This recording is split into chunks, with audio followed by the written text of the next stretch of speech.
గౌరవ్ చరితమ్మ గారికి వారి అబ్బాయి జనార్దన్ గారు నాకు పుస్తకం ఇచ్చారు.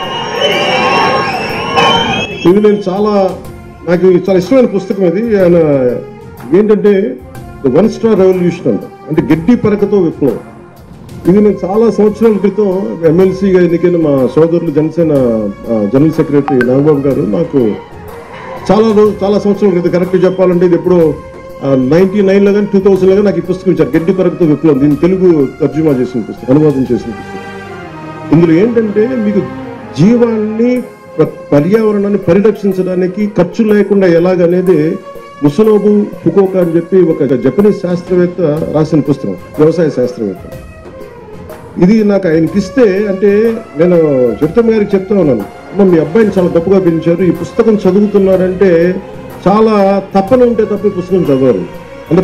అందుకేనేమో మీరు ఎమ్మెల్యేగా ఎన్నికయ్యాక మీరు ఈ పుడిచెర్ల గ్రామంకి మీరు ఇక్కడ మనకి ఇన్ని ఊర్లుంటే ఇన్ని జిల్లాలుంటే మీ దగ్గరికి నేను ఎందుకు వచ్చానంటే మీకు ఇది మనసుని బలంగా లాగింది అనుకుంటాను నేను ఇక్కడికి.